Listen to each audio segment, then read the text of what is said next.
अभी तो असली मंजिल पाना बाकी है, अभी तो इरादों का इम्तहान बाकी है, अभी तो तौली है मुट्ठी भर जमीन और अभी तौलना आसमान बाकी है। नमस्कार बच्चों, स्वागत है एक बार फिर से आपका अपने ही यूट्यूब चैनल आपकी पाठशाला में। बच्चों, जैसा कि आप देख पा रहे होगे, ये आपके सामने 2023 का ये क्वेश्चन पेपर है। 2023 में होता क्या था कि आपका ऑब्जेक्टिव क्वेश्चन पेपर अलग लिया जाता था और सब्जेक्टिव का अलग लिया जाता था। 2024 में यानी पिछली बार क्या हुआ कि दोनों एक ही में मर्ज कर दिए गए और 2023 में 40 क्वेश्चन रहते थे। और अब की बार, पिछली बार जो है 2024 में क्या हुआ कि ये जो है इनकी संख्या 30 कर दी गई, पैटर्न बदला और अब की बार फिर पैटर्न बदलेगा और इसमें 20 संख्या हो जाएगी। तो इसलिए इसको समझिए कि दो मॉडल पेपर एक ही में है और ये आपकी प्रैक्टिस के लिए है। आप इन सभी क्वेश्चंस को रखिएगा अपनी नोटबुक बना करके उसमें, और ये काफ़ी इम्पोर्टेंट रहने वाले हैं। बच्चों, आपको बता दें, थोड़ा सा डिले हो जाता है क्योंकि मुझे स्कूल जाना होता है और बहुत सारे काम रहते हैं जिनकी वजह से मैं प्रॉपर रेगुलर वीडियो नहीं डाल पाता हूँ। लेकिन आपको जब भी मिले तब भी आप जो है इन वीडियोस को देखते रहिएगा। और अभी समय काफ़ी है, लेकिन हमको अभी से तैयारी कर देना शुरू कर देना चाहिए। तो चलिए, बिना देर किए हुए आपका समय और हम लोग शुरू करते हैं। देखते हैं कौन कौन से क्वेश्चन किस तरह से आते हैं। देखिए, पहला क्वेश्चन है आपका यहाँ पे, मैं ले लेता हूँ, इस पे सिलेक्ट कर लेता हूँ। ये जो हमारा पहला क्वेश्चन है, किस दर्पण में वास्तविक फोकस होता है डियर? तो किस दर्पण में वास्तविक फोकस होता है? दर्पण हमारे तीन तरह के होते हैं। एक तो समतल दर्पण, एक समतल, उत्तल और अवतल। ठीक है। तो जो अवतल दर्पण होता है इसका अगर समतल करिएगा तो समतल का इस तरह से इमेज बनता है। उत्तल का इमेज आपका किस तरह से, इस तरह से आपका उत्तल रहेगा, अंदर की तरफ जो है कलर्ड रहता है और बाहर की तरफ आपका प्लेन रहता है, चिकना रहता है, चमकीला रहता है। राइट। और इस तरह से अगर आप बाहर से जो है कलर कर दीजिए, अंदर से चमकीला रहती है, ये आपका अवतल दर्पण होता है। और जो समांतर किरणें होती हैं वो आपकी जिस बिंदु से होकर के काटती हैं वो आपका मुख्य फोकस कहलाता है। तो फोकस जो है आपका जिधर से लाइट आ रही है उसी तरफ अगर बनता है तो वो आपका रियल फोकस कहलाता है। राइट। यानी दर्पण के सामने। तो ऐसा किस में होता है? ऐसा अवतल दर्पण में होता है। तो सही आंसर हो जाएगा डियर आपका अवतल दर्पण। चीज़ों को समझते भी रहिएगा, अगर आपने नहीं भी पढ़ा है तो आपको मैं काफ़ी डिटेल में बताता रहूँगा। बहुत सारी चीज़ें आपको इसमें नई समझने को मिलने वाली हैं। देखिए, मोटर वाहन के सामने कह रहा है कि मोटर वाहन जो गाड़ियां होती हैं, व्हीकल्स होते हैं, फोर व्हीलर्स, टू व्हीलर्स, उनके सामने कौन सा दर्पण लगा रहता है? तो जो हेडलाइट, एक प्रकार से कह सकते हो आप, गाड़ियों के जो सामने हेडलाइट होती है उनकी बात कर रहा है ये। राइट। तो गाड़ियों के सामने हेडलाइट में कौन सा लगा हुआ रहता है? तो गाड़ियों के सामने जो हेडलाइट रहती है उसमें आपका अवतल दर्पण लगा रहता है। अवतल दर्पण करता क्या है? लाइट को डाइवर्स करने का काम करता है, यानी फैलाने को काम करता है। इसलिए लाइट जो है आपने देखा होगा यहाँ से इस तरह से ऐसे फोकस में ऐसे फैल करके चलती हैं, इस तरह से ऐसे फैल करके जाती है, यानी दूर तक आपको ऐसे फैला हुआ नजर आता है। डाइवर्स का मतलब फैलाना, कन्वर्स का मतलब पॉइंट आउट करना, किसी एक बिंदु पर केंद्रित कर देना। तो उत्तल दर्पण का काम है कि लाइट को केंद्रित करना, जबकि अवतल क्या करता है? वो जो है आपको लाइट को डाइवर्स कर देता है। तो सही आंसर क्या हो जाएगा? अवतल दर्पण इसका करेक्ट आंसर हो जाएगा डियर। बढ़ते हैं अगले क्वेश्चन की तरफ। यहाँ पे देखिए, यदि एक लेंस की क्षमता, यहाँ पे पावर दी हुई है -2d दिया हुआ है और आपको पावर का फॉर्मूला पूछ रहा है, फोकस दूरी पूछ रहा है, तो P = 1/f होता है, जहां पर f मीटर में हो। तो यहाँ से अगर f को आप निकालोगे तो f देखिए क्या बन जाएगा, f = 1/p बन जाएगा। p की वैल्यू कितनी है? 1/-2 लिखा हुआ है, तो बराबर ये हो जाएगा f = 1/2, यानी कि ये हो जाएगा 0.5 सेंटीमीटर, सॉरी सेंटीमीटर नहीं, ये मीटर में आएगा। तो अब ये इतना मीटर में आ गया, वो भी माइनस के साथ में। तो अब इसको मीटर को हमको सेंटीमीटर में बदलना है, तो f = -1/2 इंटू में, एक सेंटीमीटर में, एक मीटर में कितने मीटर होते हैं? एक मीटर में 100 सेंटीमीटर होता है, तो 100 से डिवाइड कर देंगे तो ये इसका आ जाएगा आपका 50। तो 50 सेंटीमीटर, लेकिन माइनस का f = -50 सेंटीमीटर। तो फोकल डिस्टेंस इसकी कितनी आ जाएगी? -50 सेंटीमीटर। हाँ, एक चीज ध्यान देना डियर, लेंस की क्षमता जो है आपको, ये जो माइनस चिन्ह है ये आपको बता रहा है कि ये कौन सा लेंस है। राइट। कौन सा लेंस है उसकी आपको फोकल डिस्टेंस बता रहा है। और तो इसकी डिस्टेंस अगर हम देखेंगे तो डिस्टेंस, फोकल डिस्टेंस हो जाएगी 50 सेंटीमीटर, राइट। करेक्ट आंसर आपका पहला वाला सही हो जाएगा। माइनस के साथ में आपको नहीं लिखना है, क्योंकि फोकल डिस्टेंस आपका पॉजिटिव निगेटिव तो होती ही है, और लेकिन वो एक डिस्टेंस है, वो ये नहीं पूछ रहा है कि किस लेंस की, है ना। तो यहाँ पे हमको फोकस दूरी बतानी है, तो वो आपकी धनात्मक, चूंकि दूरी है तो वो धनात्मक ही रहेगी, तो आपकी 50 सेंटीमीटर बन जाएगी, राइट। अब आपका अगला क्वेश्चन है, देखिए क्वेश्चन नंबर 4। यहाँ पे निम्न में से किस माध्यम का अपवर्तनांक अधिकतम होता है? तो बच्चों हीरे का अपवर्तनांक आपका सबसे ज्यादा होता है, राइट। तो सबसे कम हवा का, फिर जल का, फिर शीशा का, फिर हीरे का, इस तरह से होता है। फिर उसके बाद बढ़ते हैं अगले क्वेश्चन पे। देखिए प्रिज्म के द्वारा, प्रिज्म आपने देखा होगा इस तरह से ट्रायंगुलर शेप में होता है, और प्रकाश की कौन सी परिघटना होती है? तो वर्ण विक्षेपण इसको बोलते हैं डियर, वर्ण विक्षेपण, जिसमें जो श्वेत प्रकाश की किरणें होती हैं इस तरह से जाती हैं, और यहाँ पे जा करके ये 7 अलग अलग रंगों में विभक्त हो जाती हैं। इसी को हम लोग विबग्योर के नाम से भी जानते हैं। तो किसी श्वेत प्रकाश का 7 रंगों में विभक्त हो जाने की घटना को वर्ण विक्षेपण बोलते हैं, डिस्पर्शन ऑफ लाइट बोला जाता है, राइट। तो प्रकाश प्रिज्म द्वारा कौन सी परिघटना होती है? वर्ण विक्षेपण, याद रखना। परावर्तन क्या होता है? परावर्तन जो होता है, जैसे प्रकाश है यहाँ पे किसी सतह, चमकीली सतह पर टकराता है, और टकरा करके फिर उसी माध्यम में वापस लौट जाता है। अपवर्तन क्या होता है कि जैसे दो माध्यम है, पहला माध्यम दूसरा माध्यम, प्रकाश आता है, एंटर करता है, तो जो अभिलंब होता है, अभिलंब से या तो दूर हट जाएगा या तो अभिलंब की तरफ झुक जाएगा। दो कंडीशंस होती हैं, यानी कि एक माध्यम से दूसरे माध्यम में प्रवेश करने की घटना जो है आपकी कहलाएगी अपवर्तन। तो इस तरह से ये चीजें होती हैं, इन सबको आपको ध्यान देना है। जरा दृष्टि दोष है ना प्रिस्बायोपिया इसको बोलते हैं। ये जब बुढ़ापे में आदमी जब बूढ़ा हो जाता है तो जो आंखों की मसल्स होती हैं वो कमजोर हो जाती हैं, जिसके कारण उसे नज़दीक और दूर दोनों की चीज़ों को देखने में धुंधलाहट आ जाती है। तो इस समय इसको द्विफोकसी यानी बाईफोकल लेंस लगा करके इस दृष्टि दोष को दूर कर दिया जाता है, राइट। आगे बढ़ते हैं अगले क्वेश्चन की तरफ डियर। देखिए खतरे का निशान रेड कलर से ही क्यों बनाया जाता है? तो खतरे का निशान जो होता है वो किस रंग का बनाया जाता है, ये पूछा है। तो फिलहाल लाल रंग का ही बनाया जाता है, क्योंकि लाल रंग जो है सबसे कम प्रकीर्णित होता है। सबसे कम क्या होता है? प्रकीर्णित होता है। प्रकीर्णन का मतलब होता है फैलाव। रेड कलर का जो है फैलाव क्या होता है? सबसे कम होता है, राइट। और अगर इसकी तरंग दैर्ध्य कहा जाए, तरंग दैर्ध्य वेवलेंथ लेमडा की बात, लेमडा सबसे ज्यादा होती है, जबकि इसकी न्यू यानी कि फ्रीक्वेंसी या यन से लिखी जाती है, ये फ्रीक्वेंसी सबसे कम होती है, राइट।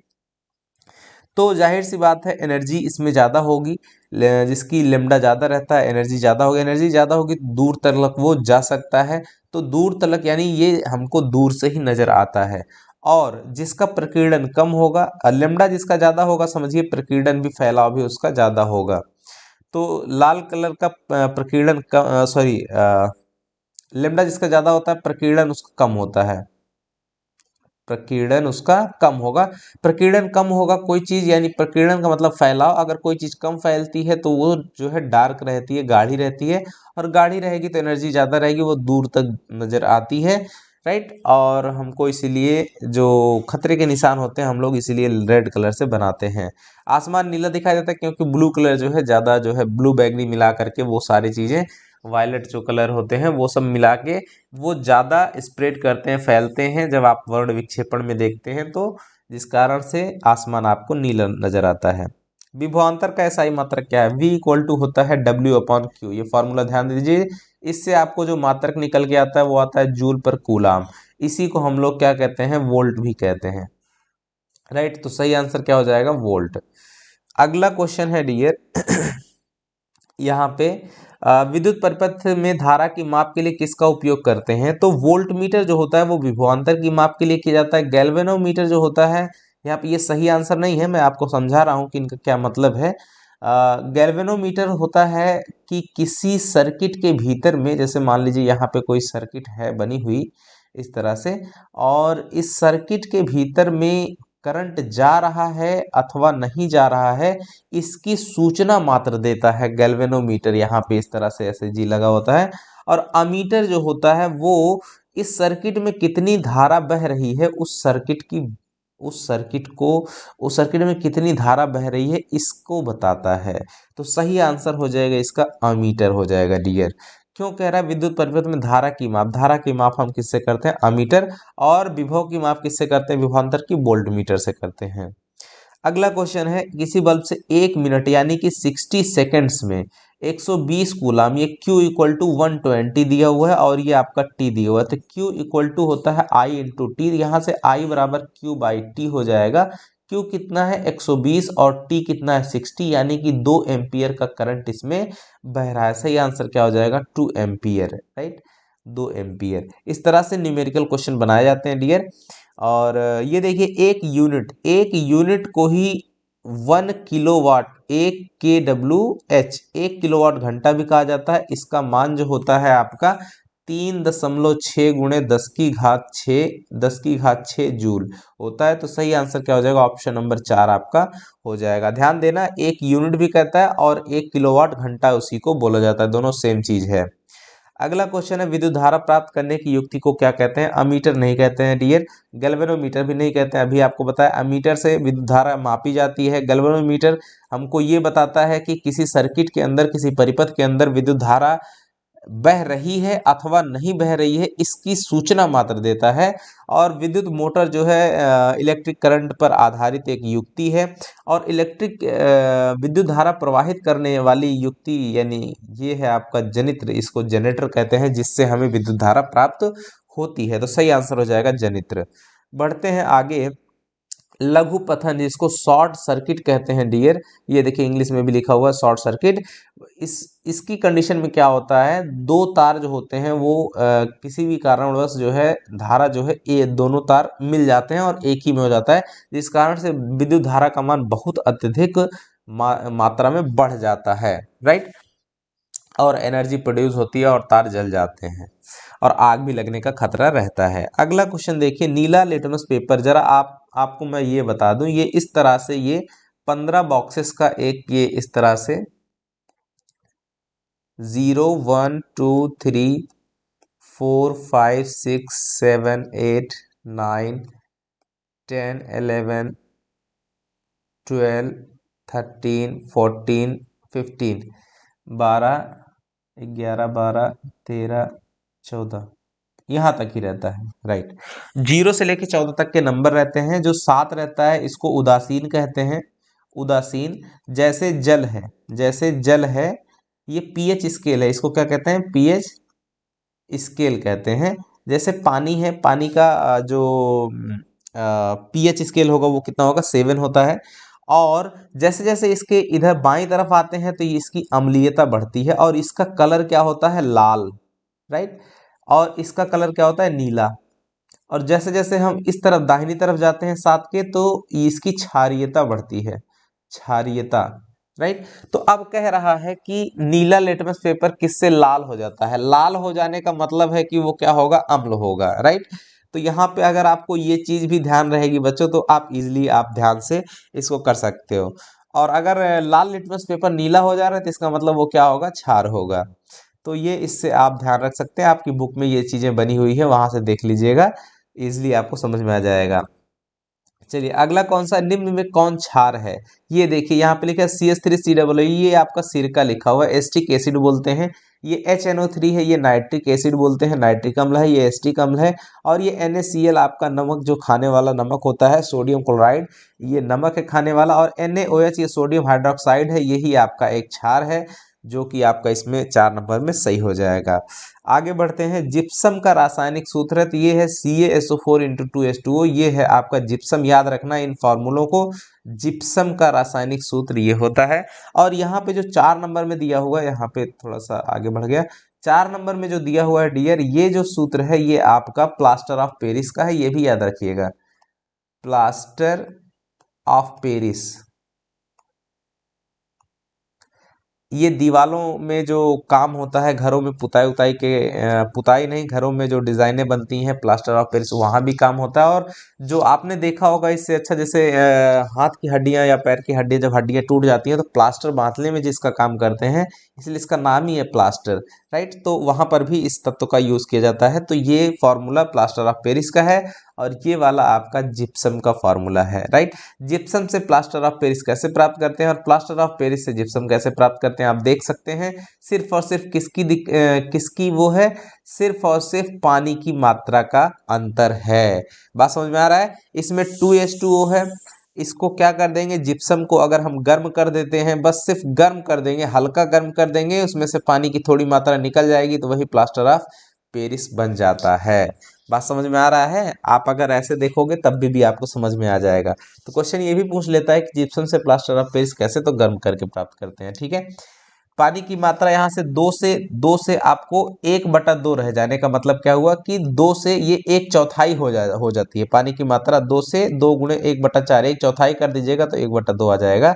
पानी की मात्रा यहाँ पे 1/4 कर देना है, राइट, 1/4 हो जाती है। आगे बढ़ते हैं। यहाँ पे देखिए समीकरण दिया हुआ CaCO3 दिया हुआ, ये CaO और COT में ब्रेक हो जाता है। तो ऊष्मा पे एक तत्व है, ये अलग अलग तत्वों में ब्रेक हो जा रहा है, तो इसको हम लोग कहते हैं वियोजन अभिक्रिया।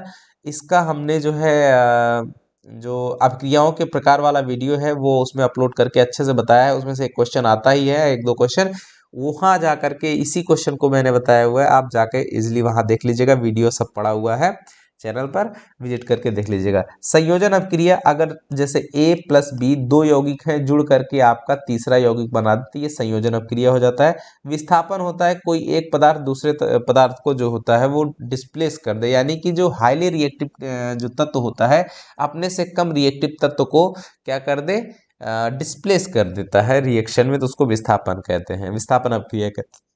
वियोजन अभिक्रिया का एक और नाम है, इसको अपघटन अभिक्रिया भी कहते हैं, और इंग्लिश में डिकम्पोजिशन रिएक्शन भी कहते हैं। ये देखिए अंग्रेजी में लिखा हुआ है।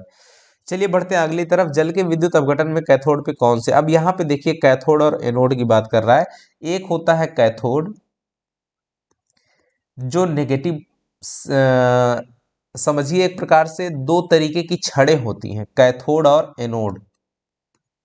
एनोड धनात्मक छड़ होती है, ये इस तरह से मैं यहाँ पे बना दे रहा हूँ, और ये आपकी ऐसे समझिए कि ये परखनली बनी हुई है, ऐसे ये परखनली बनी हुई है, ठीक है। यहाँ पे ये दो रॉड्स हैं इस तरह से, एक एनोड रॉड है, एक कैथोड रॉड है, और ये परखनली यहाँ पे बनी हुई है, उल्टा करके रखा हुआ है। और एक यहाँ पे इस तरह से आपका ये एक बीकर है, या यूं कह लो कि जो भी है, जिसमें पानी भरा हुआ है, जिसमें यहाँ तक जो है आपका पानी भरा हुआ है, यहाँ तक आपका जल भरा हुआ है, यहाँ तक ये सब पूरा क्या है, पानी भरा हुआ है। अब इनका कनेक्शन, इनको हमने क्या कर दिया, इनका कनेक्शन कैथोड और एनोड का, इनको हमने बैटरी से जोड़ दिया है। इनको हमने क्या कर दिया, बैटरी के सिरों से जोड़ दिया है, राइट। बैटरी से इसमें बिजली सप्लाई कर दी है। अब जो है होता क्या है, इसमें ये क्या भरा हुआ है, H2O, हाइड्रोजन। अब जरा ध्यान देना, हाइड्रोजन क्या होता है, प्लस होता है, और ऑक्सीजन क्या होता है, माइनस माइनस होता है। तो अब चूंकि कैथोड जो कैथोड रॉड होती है वो नेगेटिव चार्ज, नेगेटिव सिरे से जुड़ी होती है, नेगेटिव होता है, और एनोड आपका पॉजिटिव यानी धन होता है। तो ध्यान देना, अपोजिट चार्जेस एक दूसरे को अट्रैक्ट करते हैं। ये है आपका विद्युत अपघटन का मैंने फिगर ही यहाँ पे बना दिया है पूरा। तो ऐसा जब करते हैं तो ध्यान देना, यहाँ पर इस परखनली में जो गैस इकट्ठा होती है, इन दोनों परखनलियों में चूंकि पानी दो अलग अलग प्रकार की गैसों से मिलकर के बना हुआ है, तो इनके पास में देखिए, इन परखनलियों में ये गैसें इकट्ठा हो जाती हैं। तो एनोड पे कौन सी होगी और कैथोड पे कौन सी होगी, यही पूछ रहा है कि कैथोड पर कौन सी गैस। तो कैथोड पे ये माइनस है, कैथोड माइनस होता है, तो धनात्मक सिरे वाली जो है आपकी गैस जाएगी, यानी H, हाइड्रोजन H2 जाएगी, राइट। और इसके पास में कौन जाएगा, ऑक्सीजन जाएगा, O2, ठीक है। तो ये चीज ध्यान देना, ओ हमेशा, चूंकि ओ निगेटिव है, नेगेटिव पॉजिटिव की तरफ अट्रैक्ट होगी, और जो पॉजिटिव है वो नेगेटिव की तरफ अट्रैक्ट होगी, ये ध्यान देना। और इससे मतलब क्या है, अब कहोगे कि इलेक्ट्रोलिसिस होता क्यों है, विद्युत अपघटन क्यों करते हैं, तो पानी से हाइड्रोजन और ऑक्सीजन गैस को अलग करने के लिए हम जो है पानी का इलेक्ट्रोलिसिस यानी विद्युत अपघटन करते हैं। तो इस तरह से होता है डियर। अब आई होप कि आपको समझ में आ गया होगा। चलिए बढ़ते हैं अगले क्वेश्चन की तरफ। उपचयन अपचयन अपक्रिया, राइट, जिसको हम लोग कहते हैं ऑक्सीडेशन रिडक्शन रिएक्शन, इसी को हम लोग रेडॉक्स रिएक्शन भी कहते हैं, तो इस नाम को याद रखिएगा। संक्षारण होता है जैसे कोई तत्व जो होता है वो उसका टूट गया, जैसे जैसे लोहा है, लोहे की कोई चीज बनी हुई है, उसमें जंग लग करके जब वो बेकार होता रहता है, टूटता रहता है, तो इसको हम लोग संक्षारण कहते हैं। विकृत गंधिका होती है जैसे कोई वस्तु है, वो खाने वाली, कोई खाने वाली चीज है, वो अगर अम्लीय हो जाए, मतलब छोटे जो माइक्रो ऑर्गेनिज्म हैं, बैक्टीरियाज हैं, उनके कारण से वो खराब हो जाती है, तो उसमें जो गंध आती है उसी को विकृत गंधिका कहते हैं। यानी कि किसी भी खाद्य पदार्थ का अम्लीय हो जाना विकृत गंधिका कहलाता है। संक्षारण है आपका जंग लगना, राइट, कोरोजन बोलते हैं, रेंसिडिटी बोलते हैं, और रेडॉक्स रिएक्शन। तो सही आंसर है रेडॉक्स रिएक्शन। चलिए अगले क्वेश्चन की तरफ बढ़ते हैं। यहाँ से निम्न में विद्युत का सर्वोत्तम चालक, ध्यान दीजिए यहाँ पे आयरन है, जिंक है, और एल्यूमिनियम है, कॉपर है, इन चारों में से ही चुनना है। वैसे अगर देखोगे तो एल्यूमिनियम, सॉरी, जो एजी सिल्वर होता है, चांदी, वो आपका सबसे अच्छा सर्वोत्तम चालक मान, लेकिन इन चारों में से ही चुनना है, तो इन चारों में आपका कॉपर ही सबसे अच्छा माना जाएगा। लेकिन अगर सबसे अच्छा कहा जाए तो सबसे अच्छा चांदी होता है। अब लेकिन चांदी को क्यों नहीं यूज करते, क्योंकि चांदी महंगा होता है, और महंगा क्यों होता है, क्योंकि वो कम मात्रा में उपलब्ध है, कम मात्रा में पाया जाता है पृथ्वी पर, और जिस कारण से वो महंगा होता है, और इसलिए हम उसके तार नहीं बना पाते। गंधक, ध्यान देना, गंधक इसी को सल्फर भी कहते हैं। सल्फर याद रखना। गंधक, ये देखिए यहाँ पे इंग्लिश में लिखा भी हुआ है। गंधक क्या है, तो गंधक एक नॉन मेटल है, ये अधातु है, राइट। और गंधक का उपयोग जो धान होता है, धान में जैसे जब यूरिया डाला जाता है, तो यूरिया के साथ सल्फर को मिला के डालते हैं, जिससे ग्रीनरी जो है, हरियाली जो है धानों में बनी रहती है कुछ देर दिन तक, राइट। तो सल्फर का उपयोग हम लोग फर्टिलाइजर के रूप में भी करते हैं। आगे बढ़िए, सीसा और टीन। टीन देखिए, सीसा का जो प्रतीक होता है, सीसा को पीबी, लेड कहते हैं, और प्लस टीन, टीन को एस एन, एस एन मतलब स्टेनस, स्टेनस, स्टेनस। ध्यान देना, ये सब नाम याद रखिएगा, पीबी प्लस एस एन, ये मिला के क्या बना देता है, सोल्डर। सोल्डर, सोल्डर, ये सोल्डर क्या काम करता है, जैसे कभी कभी आप मोबाइल फोन बनाने जाते हैं, तो मोबाइल फोन के जो टाँके होते हैं, यानी कि दो तारों को बहुत पतले पतले होते हैं, तो उनको हल्का सा टच करके जोड़ने का काम करता है। सोल्डर सॉफ्ट होता है, तो सोल्डर जो है किसका, सीसा और टिन की मिश्र धातु का बना हुआ होता है, राइट। ये आपका सही आंसर हो जाएगा। पीबी, इसको लेड कहते हैं, मैं यहाँ पे लिख दे रहा हूँ, आप इसी तरह से आप समझिए। और ये एस एन है, जिसको स्टेनस बोला जाता है। तो अब इसकी मात्रा, सीसा जो है 67% इसमें रहता है, और 33% जो है आपका टीन मिला करके आपका सोल्डर बनता है। इतना भी आपको बता दिए। अब चलिए आगे बढ़ते हैं अगले क्वेश्चन की तरफ। किसका सामान्य सूत्र है, एल्केन, एल्कीन, एल्काइन, राइट। तो ये किसका है, एल्केन का है, एल्केन। किसका सामान्य सूत्र है, एल्केन का, ध्यान दे देना। इसी की तरह होता है एल्कीन, एल्कीन, एल्कीन का सामान्य सूत्र क्या होता है, सी एन, CnH2n। और एल्काइन का, एल्काइन, एल्काइन का हो जाता है CnH2n-2। याद रखना, एल्केन, एल्कीन, एल्काइन, इसमें सिंगल बॉन्ड पाया जाता है, इसमें डबल बॉन्ड पाया जाता है, और ये आपका ट्रिपल बॉन्ड पाया जाता है। तो आप ध्यान देना बच्चों, इस तरह से इन चीज़ों को याद रखते हैं। एल्केन का सामान्य सूत्र ये हो गया, एल्कीन का हो गया, और एल्काइन का हो गया। तो अब बढ़ते हैं आगे।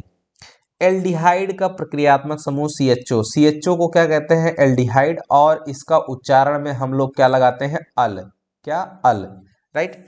मेथेनल, प्रोपेनल, ब्यूटेनल, एथेनल, इस तरह से। ये है आपका हाइड्रोक्सिल ग्रुप है। OH जो होता है, इसके लिए हम लोग ऑल का यूज करते हैं, ऑल, जैसे methanol, ethanol, propanol, butanol, right. ये अगर फंक्शनल ग्रुप लगा हुआ रहता है। अब यहाँ पे डबल बॉन्ड O लगा हुआ है, इसको कीटोन कहते हैं, तो इसके उच्चारण में हम लोग ओन लगाते हैं, राइट। क्या लगाते हैं, ओन लगाते हैं, जैसे प्रोपेनोन, ब्यूटेनोन, मेथेनोन, एथेनोन, इस तरह से। COOH, इसको बोलते हैं कार्बोक्सिलिक एसिड, कार्बोक्सिलिक एसिड, और इसके उच्चारण के लिए हम लोग ओइक अम्ल लगाते हैं, ओइक अम्ल।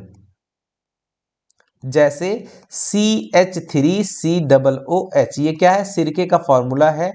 इसको एसिटिक एसिड भी कहते हैं, लेकिन IUPAC नाम में इसका क्या कहते हैं, एक कार्बन है तो मीथेन बन जाएगा मीथेन बन जाएगा, और COOH यहाँ पे लगा हुआ है तो मीथेनोइक अम्ल, इसको हम लोग कह देते हैं, मेथेनोइक अम्ल भी बोल देते हैं, राइट। तो इस तरह से आपको ये चीजें ध्यान रखनी होती हैं। चलिए आगे बढ़ते हैं अगले क्वेश्चन की तरफ। ये है आपका एथेनॉल, एथेनॉल मेथ एथ C2H6OH, राइट।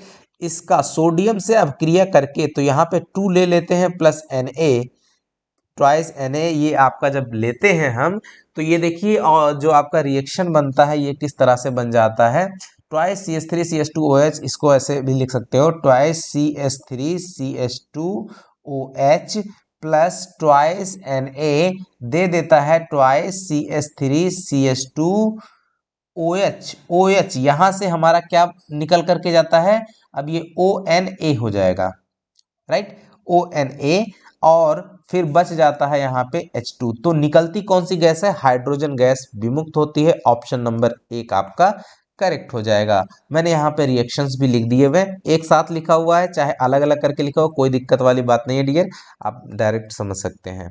चलिए आगे बढ़ते हैं। आधुनिक आवर्त सारणी में आवर्त, आवर्त को पीरियड कहते हैं, PERIOD, पीरियड, और दूसरा होता है ग्रुप, राइट। ग्रुप की संख्या होती है 18 और पीरियड की संख्या होती है आधुनिक आवर्त सारणी में 7।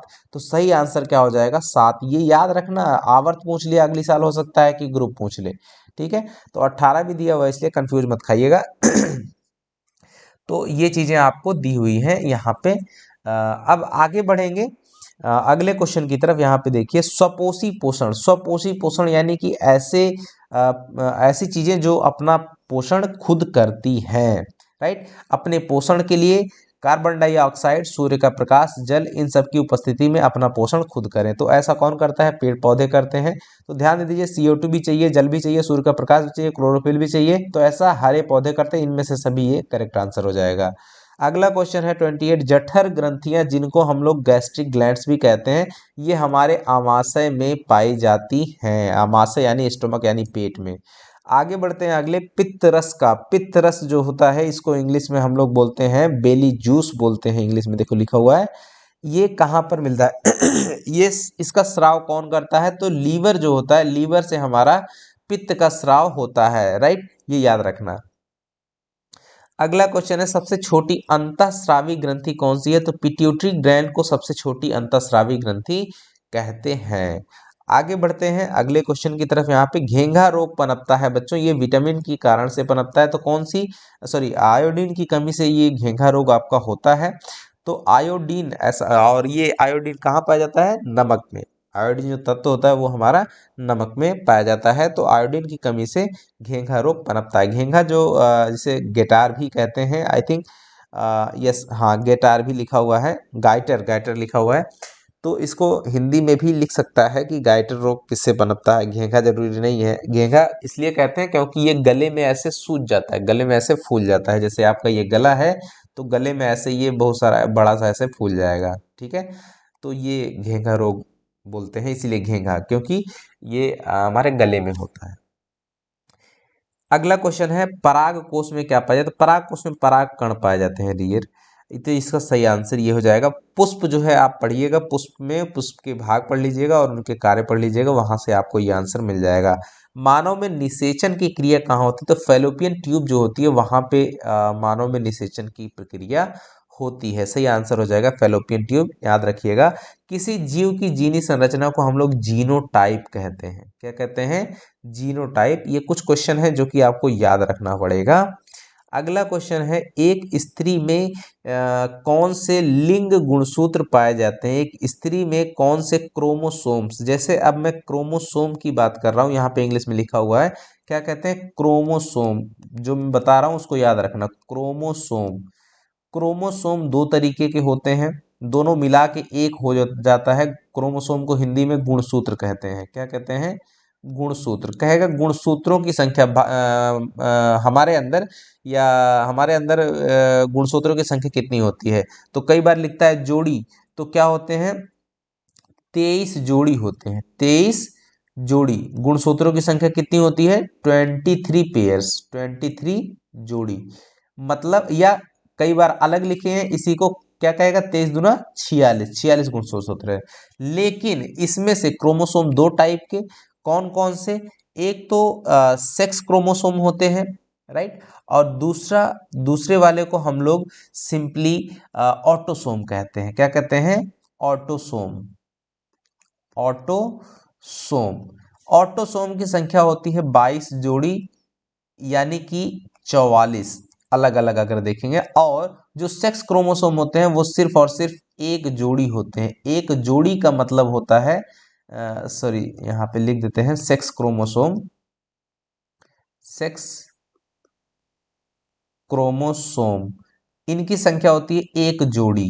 ये याद रखना, लिख लेना। और दोनों मिला के 22 और एक 23 जोड़ी हो गए इस तरह से, राइट। तो सही आंसर क्या है, स्त्री में कौन से लिंग गुणसूत्र मिलते हैं। तो भैया स्त्री में वो जो सेक्स डिसाइड करते हैं कि किसी बच्चे का सेक्स मेल होगा या फीमेल होगा, वो सिर्फ इन्हीं एक ही जोड़ी क्रोमोसोम से ही हमको पता चलता है। बाकी जो जो 22 ऑटोसोम होते हैं, ये क्या होते हैं, आप कहोगे ऑटोसोम होते हैं, ये हमारे आनुवांशिक लक्षण जो होते हैं वो हमारे साथ में आते हैं। माता पिता की जो लक्षण विशेषताएं खासियत होती हैं, ये इनमें ये छिपा रहता है। और जबकि सेक्स डिसाइड करने के लिए तो बच्चा है मतलब लड़का है या लड़की है, वो डिसाइड करने के लिए एक जोड़ी क्रोमोसोम मेल फीमेल के लिए वही होते हैं। तो महिला में पूछ रहा है कौन से होते हैं, तो महिला में एक्स एक्स क्रोमोसोम और पुरुष में एक्स वाई क्रोमोसोम होते हैं सेक्स क्रोमोसोम में, राइट।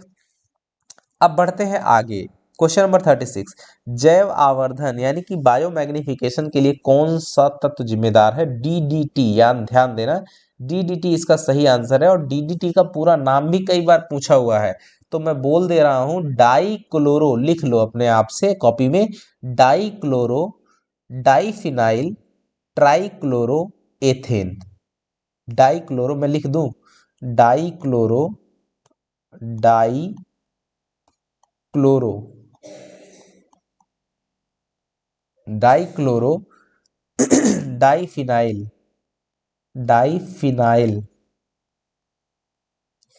और फिर लिखेंगे ट्राइक्लोरो ट्राइक्लोरो ट्राइक्लोरो एथेन।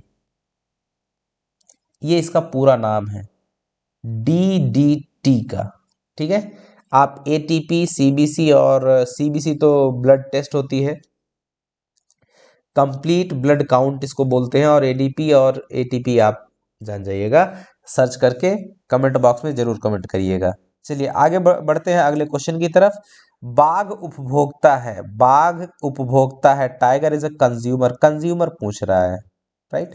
तो दो चीजें होती हैं, एक तो पोषी स्तर होता है, पोषी स्तर को ट्रॉपिकल लेवल कहते हैं। यहाँ पे ध्यान देना, जैसे पौधे हो गए, पौधे जो क्या होते हैं उत्पाद, जिनको क्या जो क्या होते हैं उत्पादक, उत्पादक यानी कि उत्पाद खुद से स्वपोषी होते हैं। ये क्या होते हैं स्वपोषी। ध्यान देना, इस चीज को समझ लेना।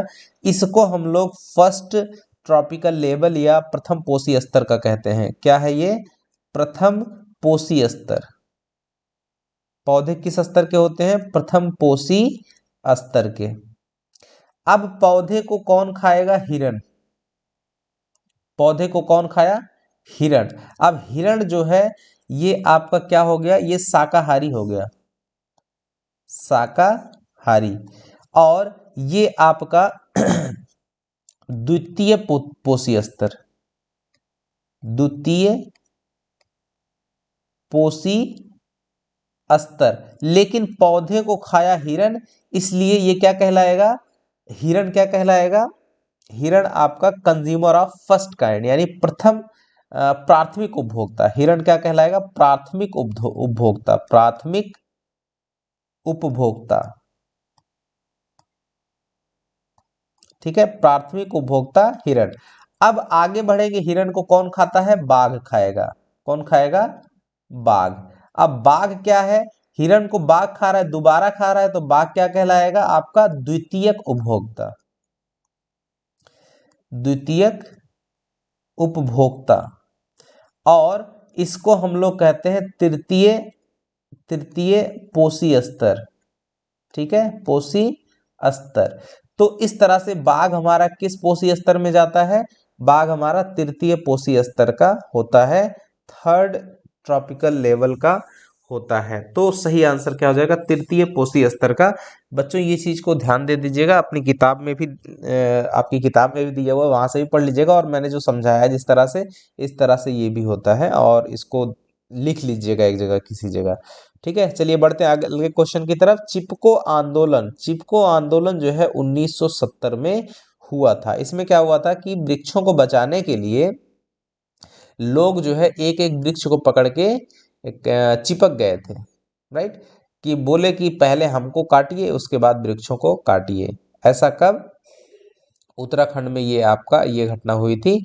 उत्तराखंड में जो टिहरी डैम बन रहा था, उस समय जो भारी पेड़ काटे जा रहे थे, तो वहां पर ये जो है ये आंदोलन छिड़ा था।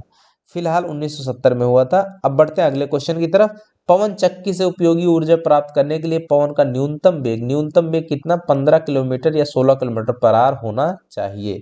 आपकी किताब एनसीईआरटी में दिया हुआ है लास्ट में। क्वेश्चन नंबर 40 देखिए, जल विद्युत संयंत्र किस ऊर्जा को विद्युत ऊर्जा में, तो किस ऊर्जा को, तो जो स्थितिज ऊर्जा है उसको आपका विद्युत ऊर्जा में बदलता है। सही आंसर हो जाएगा 4।